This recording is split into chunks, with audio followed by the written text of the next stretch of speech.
नमस्कार साथियों, स्वागत है आपका जर्नी इनसाइड में। अक्सर आपने कुछ लोगों को देखा होगा जो बात करते करते एकदम से अटक जाते हैं। उनके जैसे लगता है कि शब्द उनके मुंह में अटक गए हैं या गले में फंस गए हैं और उनको अपनी बात कहने के लिए सही शब्द या सही वाक्य नहीं मिल रहे हैं। और आपने अक्सर ऐसा भी देखा होगा कि जो लोग कहते हैं कि नहीं नहीं, मेरा ये मतलब नहीं था, आप मुझे गलत समझ रहे हैं, मैं कहना कुछ और चाहता था लेकिन आपने गलत समझ लिया। तो ऐसा क्यों होता है?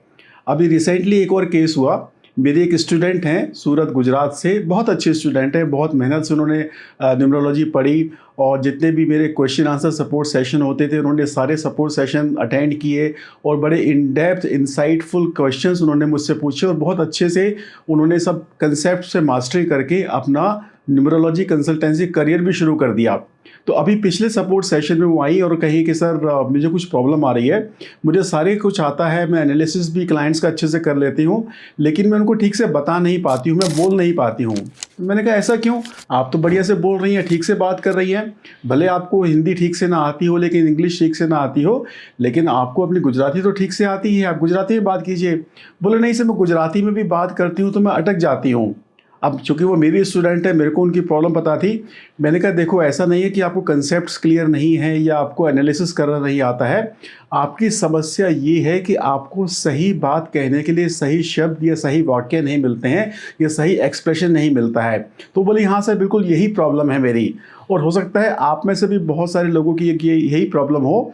और अक्सर मैंने देखा है ये प्रॉब्लम आती है प्रोफेशनल्स के साथ में, स्पेशली जो टेक्निकल फील्ड में हैं, जैसे इंजीनियर्स हैं, चार्टर्ड अकाउंटेंट्स हैं, डॉक्टर्स हैं, इस तरह के जो भी टेक्निकल फील्ड में काम करते हैं उनके साथ में प्रॉब्लम अक्सर आती है। तो चलिए आज देखते हैं इसका क्या सॉल्यूशन है। नमस्कार दोस्तों, मैं राजीव, आपका पर्सनल कंसल्टेंट, और मैं आप लोगों की हेल्प करता हूं आपके लाइफ के पर्सनल चैलेंजेस को सॉल्व करने में, चाहे वो job, money, career, business, finance से रिलेटेड हों, आप पर्सनैलिटी डेवलपमेंट चाहते हैं, पर्सनल ग्रोथ चाहते हैं, कुछ ऐसी प्रॉब्लम्स या चैलेंजेस आपकी लाइफ में हैं जिनको आप पार करके अपने ड्रीम लाइफ को अचीव नहीं कर पा रहे, जो जिसके कि आप सही मायनों में हकदार है, तो यहाँ हम आपकी हेल्प करते हैं using the scientific and logical principles of numerology, graphology and wrist watch therapy. आगे बढ़ने से पहले एक शेर मैं आपको सुनाना चाहूँगा।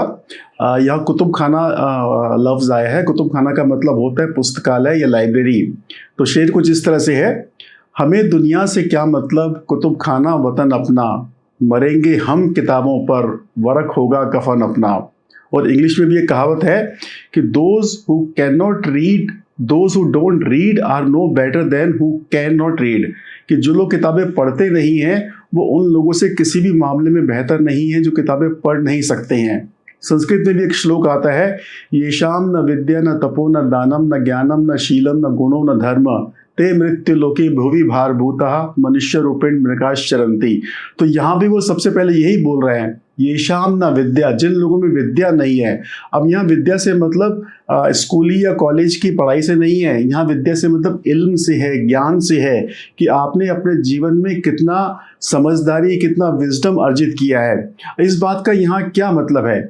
इसका सिर्फ यहाँ पे मतलब यही है कि अगर हम अच्छी किताबें नहीं पढ़ रहे हैं, अपने टेक्निकल फील्ड या जिस भी फील्ड में हम काम नहीं कर रहे हैं, उसके अलावा अगर हम कुछ अच्छी किताबें नहीं पढ़ रहे हैं अपने नॉलेज को, अपने स्फीयर को एनहेंस करने के लिए, अपनी शब्दावली, अपनी वोकैबुलरी को एनहेंस करने के लिए, तो ये हमारे लिए एक बहुत बड़ा लैग हो सकता है, ड्रैग हो सकता है, और हमारी एक सीमित भाषा रह जाएगी, सीमित शब्दावली रह जाएगी जिसके ज़रिए हम कम्युनिकेट करेंगे। और ये युग कम्युनिकेशन का है। जितनी अच्छी तरह से आप अपनी बात को एक्सप्रेस कर पाएंगे, दूसरों को कम्युनिकेट कर पाएंगे, उतने ही ज़्यादा आप सफल होंगे। तो अगर आप अच्छी किताबें नहीं पढ़ रहे हैं तो ये प्रॉब्लम आपके साथ में आने वाली है। और मैंने अक्सर अपने बहुत सारे क्लाइंट्स में देखा है, चाहे वो जॉब बैकग्राउंड में है, चाहे वो प्रोफेशनल्स हैं, उनकी टेक्निकल क्वालिफिकेशन बहुत अच्छी है, लेकिन जस्ट बिकॉज वो अपने आप को ठीक से एक्सप्रेस नहीं कर पाते हैं, अपनी बात को दूसरों तक एकदम एक्यूरेट तरीके से नहीं पहुंचा पाते हैं, उनको वो ग्रोथ या उनको वो रिवार्ड नहीं मिल रहे हैं। तो मैंने अपने इस स्टूडेंट से यही कहा कि आप पढ़ना शुरू कीजिए।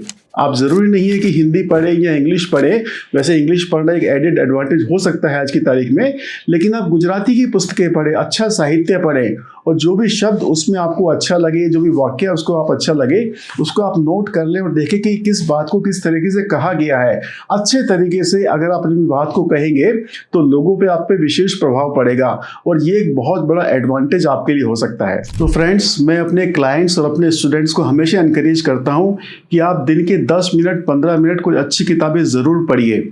अच्छी किताबें पढ़ने से ना सिर्फ आपकी भाषा समृद्ध होती है, आपका कम्युनिकेशन इम्प्रूव होता है, आपका व्यक्तित्व प्रभावशाली बनता है, ना बल्कि आपकी आपकी आपकी चरित्र में गहराई आती है, आपकी बातों में वजन आती है। जब आप बोलते हैं, बात करते हैं तो लोग आपकी बात सुनना पसंद करते हैं।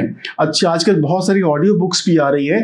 अगर आप पढ़ नहीं सकते हैं तो ऑडियो बुक्स को भी सुन सकते हैं। जैसे मैं वॉक करते हुए ऑडियो बुक सुनता हूँ, पढ़ता भी हूँ, लेकिन ऑडियो बुक्स बहुत सारी सुनता हूं। तो कौन सा प्रभावशाली स्पीकर किस लहजे में बात कर रहा है, किस तरीके से बात कर रहा है, वो भी हमें सीखने को मिलता है। और इसका सबसे बड़ा उदाहरण मैं दूंगा आज की तारीख में हमारे प्रधानमंत्री श्री नरेंद्र मोदी जी को। आप उनका भाषण सुनिए, कितने अच्छे शब्दों का वो चयन करते हैं, कितनी ओजस्विता से, कितने प्रभावशाली तरीके से वो अपनी बात को रखते हैं।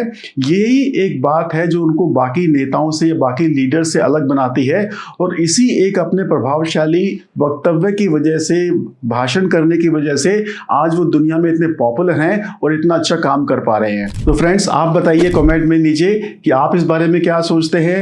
आप कौन सी किताब पढ़ रहे हैं या किस स्पीकर को सुन रहे हैं, और ये आपके लिए किसी भी प्रोफेशन में आप हैं एक बहुत ज़रूरी चीज़ है। आप ज़रूर किताबें पढ़िए, अच्छी किताबें पढ़िए। बहुत सारी सेल्फ हेल्प की बुक्स अवेलेबल हैं, पॉजिटिव मेंटल एटीट्यूड की बुक्स अवेलेबल हैं, आप कोई भी चुन सकते हैं। अगर आप चाहते हैं कि मैं आपकी मदद करूं तो आप अपने कमेंट्स बॉक्स में लिखिए, मैं डेफिनेटली आपको कुछ एक बुक्स रिकमेंड करूंगा जिनके साथ में आप शुरुआत कर सकते हैं। और आज की तारीख में सारी बुक्स समस्त लैंग्वेजेस में, समस्त भाषाओं में अवेलेबल है। हिंदी, इंग्लिश, मराठी, पंजाबी, गुजराती, मलयालम, तमिल में बहुत सारी, बंगला में बहुत सारी बुक्स अवेलेबल हैं। अगर आप इंग्लिश नहीं जानते हैं या हिंदी नहीं जानते हैं तो अपनी मातृभाषा में भी आप अपनी किताबों को पढ़ के अपने व्यक्तित्व को एक गरिमामयी व्यक्तित्व बना सकते हैं, ऊंचा उठा सकते हैं। तो फ्रेंड्स, मैं मिलूंगा आपसे अगले एपिसोड में किसी और एक इंटरेस्टिंग टॉपिक को लेके जो आपके लाइफ को कुछ ऊंचा कर सकता है, कुछ प्रॉब्लम्स को सॉल्व कर सकता है। अगर आप किसी टॉपिक पे मुझसे बात करना चाहते हैं जरूर मुझे कमेंट में बताइए। लेकिन यार, तब तक चैनल को सब्सक्राइब कर लो, लाइक कर लो, कमेंट कर दो, शेयर कर दो, बेल आइकन जरूर प्रेस कर लो। सो मैं मिलूंगा आपसे अगले एपिसोड में। Bye bye.